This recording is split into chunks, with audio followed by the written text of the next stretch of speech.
नमस्कार दोस्तों, कैसे हैं आप सभी लोग। मैं आशीष विश्वकर्मा एक बार फिर से आप सभी का अपने ऑनलाइन प्लेटफॉर्म धैर्य पर स्वागत करता हूं। जैसा कि दोस्तों जानते हैं कि संवैधानिक विकास की पृष्ठभूमि का मैंने पहला लेक्चर कंप्लीट कर लिया था।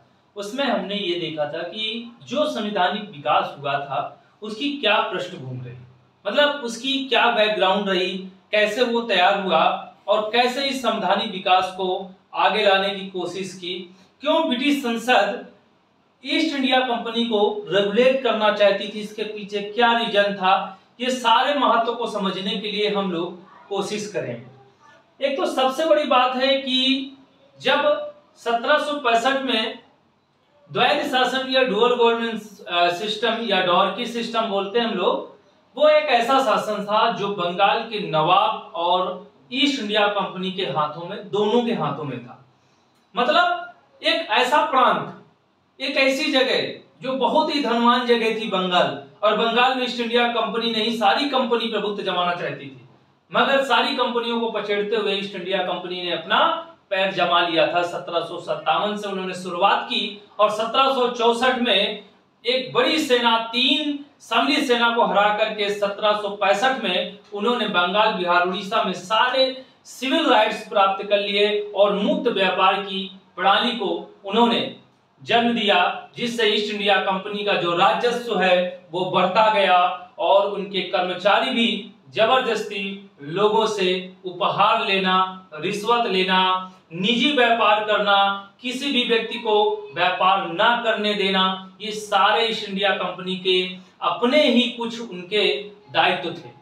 जिस कारण ईस्ट इंडिया कंपनी 1765 के बाद लगातार अब 40 लाख रुपए 1767 में ये ब्रिटिश संसद ने तय किया कि 40 लाख प्रतिवर्ष आप कमा रहे हो, जिसमें वो 10% के लिए वो ब्रिटिश संसद को मुनाफा दे रही थी।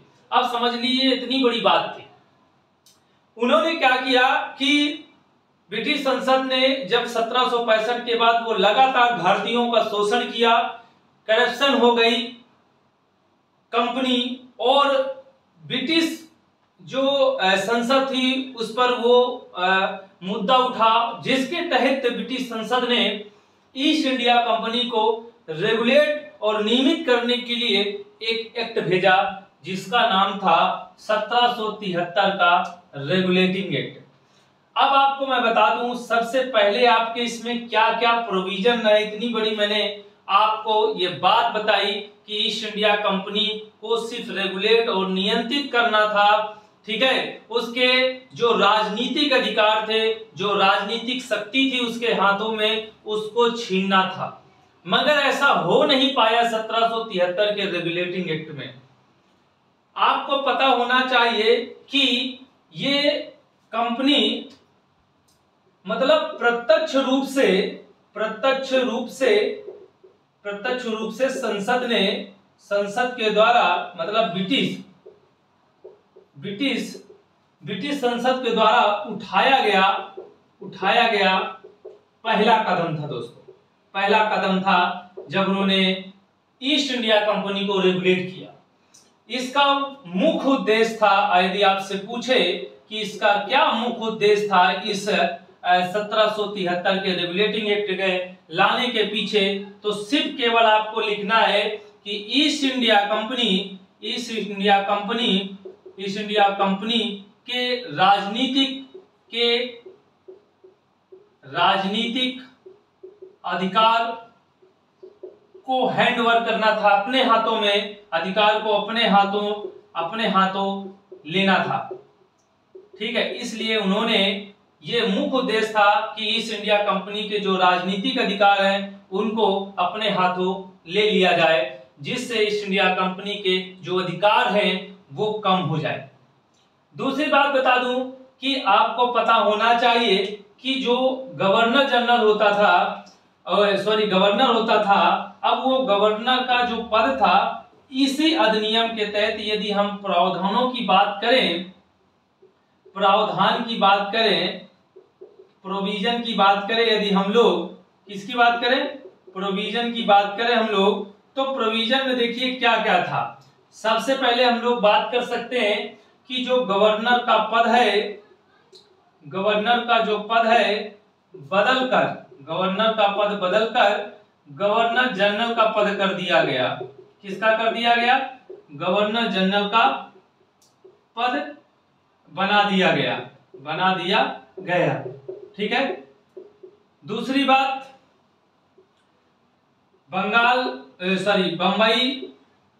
मुंबई मद्रास से प्रेसिडेंसी अधिकार छीनकर किसके हाथों कर दिया गया?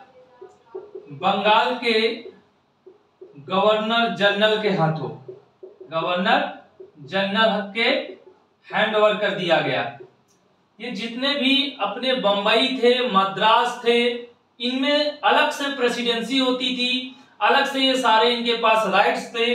वो सारे राइट्स एक बंगाल का गवर्नर जनरल बनाया गया और गवर्नर जनरल के हाथों सारी शक्तियां सौंप दी गई। अब मैं बता दूं कि फर्स्ट बंगाल का गवर्नर जनरल कौन बना। तो बंगाल का जो प्रथम गवर्नर जनरल बना, बंगाल का जो प्रथम गवर्नर जनरल बना, उसका नाम आप लोग जरूर याद रखें कि इससे पहले वो बंगाल का अंतिम गवर्नर था और बंगाल का प्रथम गवर्नर जनरल था, जिसका नाम है वारेन हेस्टिंग। बहुत बार पेपर में मेरे दोस्तों ये क्वेश्चन आया है और इसको आप लोग जरूर ध्यान में रखेंगे। तो पहला पॉइंट आप देख रहे हैं, गवर्नर का पद बदलकर गवर्नर जनरल किया गया और पद बना दिया गया और मुंबई मद्रास से प्रेसिडेंसी अधिकार छीनकर बंगाल के गवर्नर जनरल के हैंडओवर किया गया और जो बंगाल का प्रथम गवर्नर जनरल के रूप में पद प्राप्त किया उसका नाम था वारेन हेस्टिंग। क्या नाम था दोस्तों? Warren Hasting.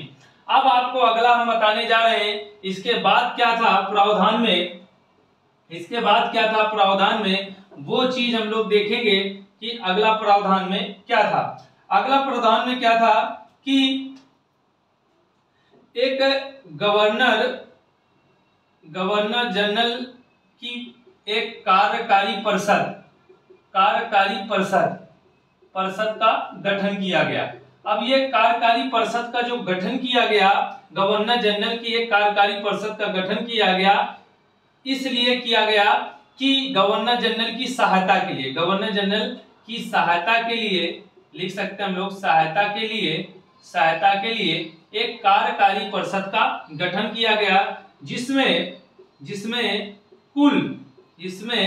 कुल 4 सदस्य थे। कितने थे? 4 मेंबर्स थे, 4 सदस्य थे। ठीक है। तो ये पॉइंट आप लोग थोड़ा सा ध्यान में रखेंगे। ठीक है। अगला पॉइंट हम लोग देखेंगे दोस्तों। अगले पॉइंट में क्या है,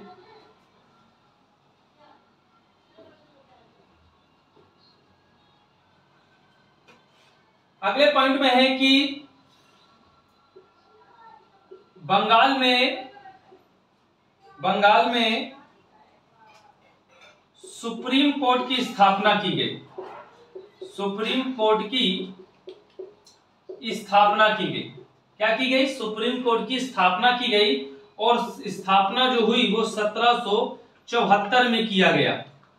कहां किया गया? 74 में किया गया। और 74 में किया गया और किस एक्ट के तहत? 1773 के रेगुलेटिंग। देखिए क्वेश्चन को किसी भी तरीके से पूछा जा सकता है दोस्तों। आपसे क्वेश्चन पूछ सकता है कि ये बताइए कि जो बंगाल में या कलकत्ता में जो सुप्रीम कोर्ट का गठन हुआ और सुप्रीम कोर्ट का जो गठन, जो न्यायिक शक्तियां हैं वो सारे ब्रिटिश संसद को मतलब जो काम करने की जो शक्तियां हैं वो गवर्नर जनरल की जो कार्यकारी परिषद और गवर्नर जनरल है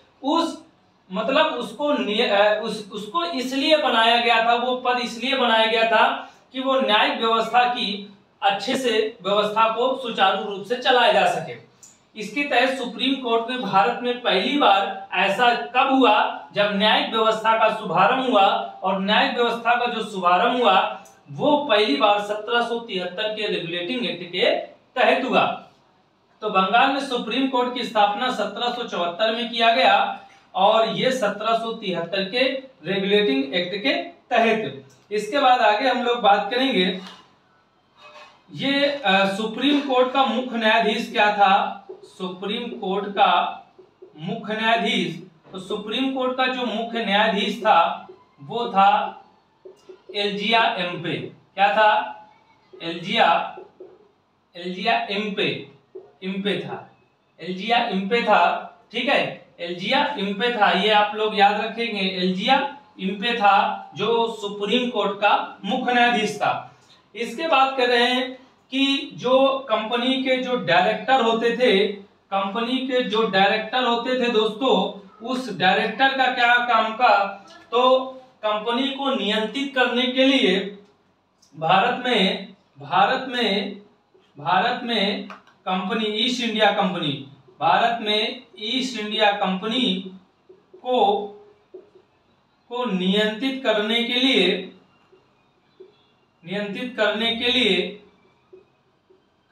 लिए उन्होंने क्या किया था? एक जो है कंपनी का डायरेक्टर नियुक्त किया था। कंपनी का डायरेक्टर, और डायरेक्टर का संबंध ब्रिटिश संसद से डायरेक्ट होता था।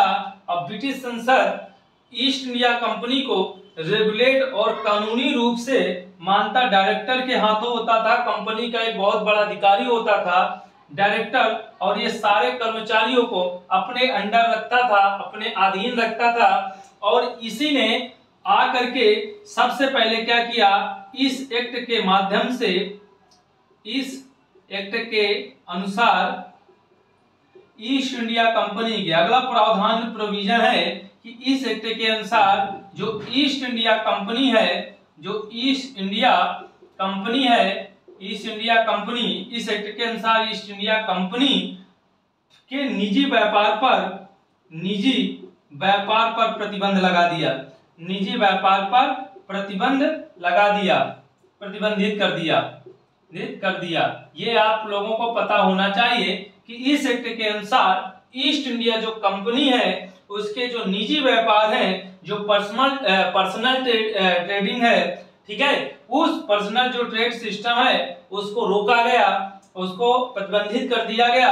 अब इसके बाद एक प्रावधान और होता है, उस प्रावधान के बारे में मैं बताऊंगा आपको कि जो कंपनी, जो ईस्ट इंडिया कंपनी के जो क्या कहते थे कर्मचारी होते थे, वो कर्मचारियों को जो उपहार, जो रिश्वत जो लेते थे उनको भी प्रतिबंधित किया गया।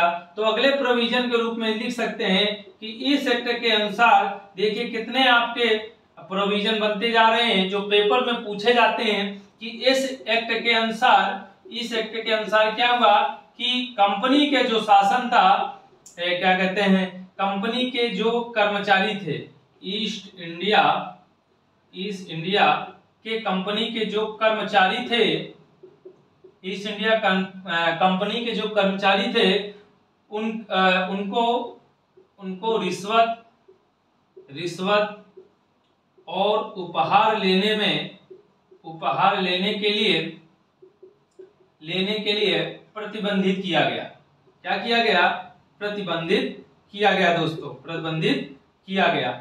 ये इतने प्रोविजन जो आपको मैंने लिखाया है वो सारे प्रोविजन आपके दिमाग में भर जाने चाहिए और आपसे गलती नहीं होना चाहिए। तो जल्दी जल्दी हम लोग एक बार फिर से रिवीजन करते हैं कि ये पहला कदम था ब्रिटिश संसद का, जिन्होंने क्या किया था? ईस्ट इंडिया कंपनी को रेगुलेट करने का काम किया था। ये पहला उनका उठाया गया कदम था, नियंत्रित करना था। दूसरा पॉइंट, इसके अनुसार जो बंगाल का जो गवर्नर होता था उसकी पोस्ट को उन्होंने हटा करके गवर्नर जनरल का पोस्ट बनाया, और गवर्नर जनरल के रूप में पहली बार किसको पद दिया गया? वारेन हेस्टिंग्स को बंगाल का प्रथम गवर्नर जनरल बना। इसके बाद एक और बहुत बड़ा महत्वकांक्षी हुआ, इसके तहत एक सुप्रीम कोर्ट की स्थापना कलकत्ता में हुई और उसका मुख्य न्यायाधीश एलजिया इम्पे को बनाया गया और 1774 में गठित किया गया, मगर रेगुलेटिंग एक्ट 1773 का प्रयोग किया गया। ये क्वेश्चन आपके दिमाग में होना चाहिए, ठीक है। दूसरी बात, वो जितना निजी व्यापार कर रहा था, स्वयं ईस्ट इंडिया कंपनी व्यापार कर रही थी, किसी से कोई मतलब नहीं थी, उसको रोक दिया उन्होंने, तुरंत नियंत्रित किया। और नियंत्रित करने के लिए उन्होंने क्या किया कि निजी व्यापार को प्रतिबंधित करके अपने हाथों हैंड ओवर करना चाहती थी, मगर ऐसा संभव 1773 के रेगुलेटिंग एक्ट में हो ही नहीं पाया और ये फेल हुआ 1773 का रेगुलेटिंग एक्ट। ठीक है, समझ पा रहे हैं आप सभी लोग। और कंपनी के जो डायरेक्टर, वो बड़ा पद होता था कंपनी के अंदर, डायरेक्टर पूरा नियंत्रित करता था, पूरी कंपनी को नियंत्रित करता था, उसका संबंध डायरेक्ट ब्रिटिश संसद से होता था। ये भी बात आप सब समझ रहे हैं। और ब्रिटिश संसद को केवल 10% मुनाफा होता था। इसी वजह से उन्होंने क्या किया, ब्रिटिश संसद ने ईस्ट इंडिया कंपनी को रेगुलेट करने की कोशिश की, क्योंकि अब बहुत ज्यादा भ्रष्टाचार कंपनी हो चुकी थी और धीरे धीरे आगे चल के धीरे धीरे ये कंपनी के सारे हैंड ओवर कर, जितने भी शक्तियां हैं वो अपने हाथों कर लेगी। तो इस प्रकार के सारे जितने भी सारे प्रावधान प्रोविजन थे वो सारे हमने कोशिश की आपको बताने के लिए। बस आज 1773 के रेगुलेटिंग में कभी भी कैसा क्वेश्चन पूछा जाएगा, आपसे गलत नहीं होगा। ठीक है, तो बस हम लोग अपने वीडियो को यहीं रखते हैं। यदि वीडियो आप लोगों को अच्छा लगा हो तो लाइक, शेयर और सब्सक्राइब जरूर कर दें। ठीक है, मिलते हैं अगले वीडियो में। Thank you so much. जय हिंद, जय भारत।